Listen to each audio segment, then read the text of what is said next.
ArsenalFanTV, bully, disappointing in the end. What? First of all, your take on the penalty. I mean, it would. I know you sit in the North Bank, so it's right at the other end. I've heard it was well. I didn't think it was a penalty, but I've heard it was very soft, probably softer than a Milky Bar. So the referee overall, I felt he might just as well have had a Tottenham shirt on. He was stood there laughing and joking with the Tottenham players all the time. The only time the referee should be talking to them is when it's free kicks and when he's like booking them and what have you. The amount of times they kicked us up in the air and he just waved play on. And yet we do one silly little foul, which was nothing. They fall over and we get a yellow card and a penalty given against it. It's like, no. Disappointing performance though by the team.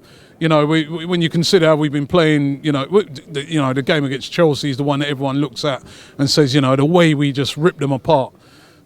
Didn't really do that today. I mean, the energy wasn't the same as in that game. Well, it was almost like we were still down the tunnel. We let them run 45 yards and just trotted alongside them. Didn't get in their faces. When we did get in their faces, we made them make the mistakes. But we didn't do that enough. We stood off of them and we allowed them 25, 35 yards to go strolling around, putting the ball wherever they wanted to do.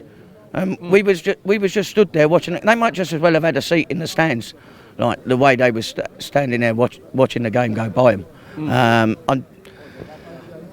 I don't know why even Iwobi even come out for the second half, because he was absolutely terrible today. He gave Nacho no help whatsoever.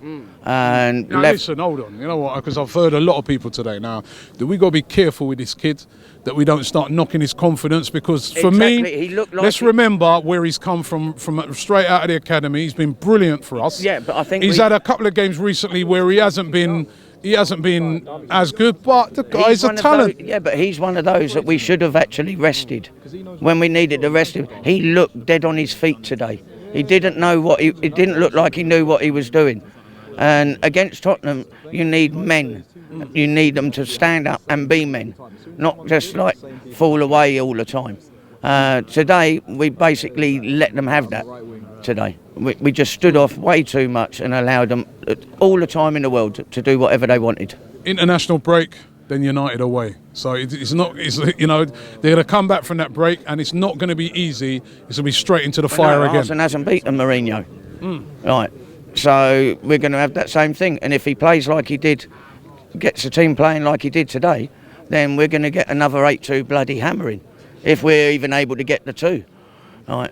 We need to be doing what we've done against Chelsea and close down and put the pressure on all the time. None of this sitting back like reading the paper and having a cup of tea. Like, start working. Right. Today was absolutely awful. We went back 2 to 3 years back to how we was before. There was no movement, no fight, no passion, nothing there today. They can't say it's because they travelled out to Sofia. They travelled in bloody luxury out there. Their seats aren't seats like we sit in. They're beds. Right.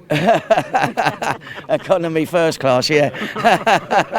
They even have games consoles they can play and all that. Listen, you see, there might be even if it is a bed, it's still a long flight. It's still waiting around at airports. It's still, a time difference, which is a 2-hour time difference. It has an effect. Luxury, yeah, but so what? It's still not going to be the same as your preparation for a game when you're here in the UK, where you can go away and they can say, right, back at the training ground in the morning. You go on a long haul flight, whether beds, whatever it is, when you come back in the morning, probably the manager's going to have to say, listen, we can't do no training today because you're not going to be knackered. And you've had the time difference. Come back in tomorrow. So it makes a difference. We just had the clocks go back, right? And then I was up there in Sunderland last week, early kick-off again, then flew out on Monday. But I didn't fly straight back after the game. I had to wait until Wednesday. Like you weren't playing though? No, I wasn't playing. No, my days of playing are a long time gone now. But but then we should have had a few more players then to start, rather than we need. If we seriously want to be thought of as challengers, rather than we're in third place now, that's a position that we want to be in. Each year, as has been the case since Kroenke's come here, then like they've done their job. That's all they're interested in, right? But we want to see, the fans want to see more fight, more passion. We want to see something come from the team, not just want to take the wages and do nothing out on the pitch. And that's what happened today. That was absolutely awful.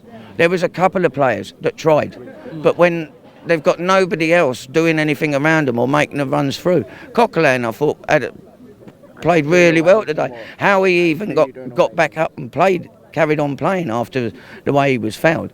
But he did, and I wouldn't have taken him off. It would have been Iwobi and put Ramsey on. Right.